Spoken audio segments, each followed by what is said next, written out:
Yeah. And the fact that they've won 4 games on the bounce, it's no coincidence. It comes hand in hand when that front three as well. You're talking about Rashford, Højlund and Garnacho. In the 6 games that the trio have started, all 3 of them have scored a total of 11 goals in total. And they're really starting to find their feet, that front three. What's different about them this time round? Is it just the fact that they are playing together a lot more? Well, I'll say they are. At the moment, it looks like they've found their feet. But in the past, they've done this before Manchester United, in the recent past, where they promised, like Chelsea yesterday, they promised us something, but they'd never quite go and seal the deal. They do this, and the then inconsistency. This. Yeah. So, and they have got young players, but I'm excited about Garnacho, I think, and Højbjerg there. These two could be very, very good, typical Manchester United players. We're at Rashford. We know how good he is. He hasn't been himself, I don't think, this season. Well, we know that for whatever reason. But of course, at his best, he's an excellent player. So Manchester United offensively, those front 3, they could be absolutely superb. But we've seen before, Manchester United, especially this season, they promise, and then they don't deliver. So today's a really big game for them, and they need to hook up by crook, forget the performance, they just need to get the 3 points, because like you rightly said, they have got a really good chance for Europe. I've just watched Rashford in the warm-up there, and it's the first time I've seen him smile, Gal. He's smiling. He's in the warm-up. I haven't seen him smile in the games, so I wouldn't be surprised to see him on fire today.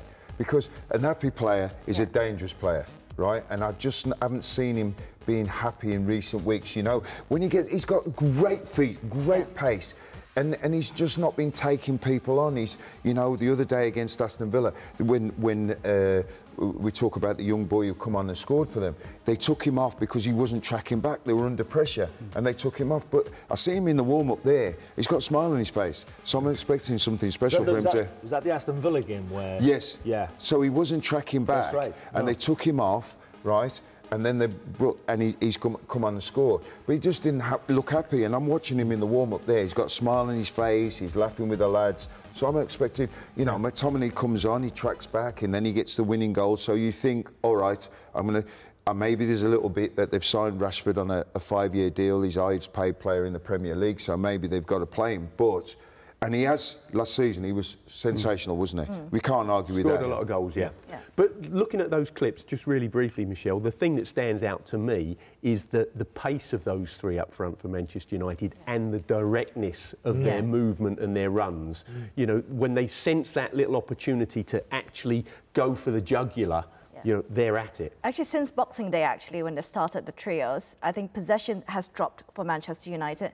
Their build-up attacks has dropped, their direct attacks has increased, their fast breaks has increased, which goes in line with this sort of tweak that Erik ten Hag has done with his side to get a bit more out of the attack. But also Rasmus Højlund as well. I mean, the big talking point was the fact that he's not getting enough service prior to this, but even that has improved per 90. I think it was 14.8 But I think Højlund wouldn't have played, Michelle. From the start, when they brought him in as a young lad for the money, he wouldn't have started. But it took him so long to get his first Premier League goals, and now he's got 5. Well, you've seen his reaction now. I think Gary mentioned it yesterday.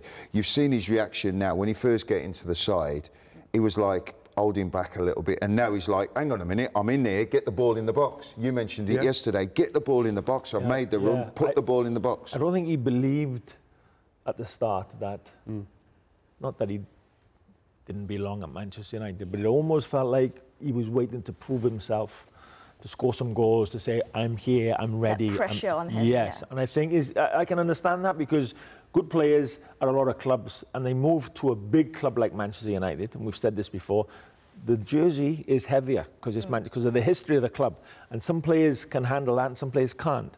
But I think of late, the last 6 to 8 weeks, you look at Højbjerg, he looks every much a future star for Manchester United.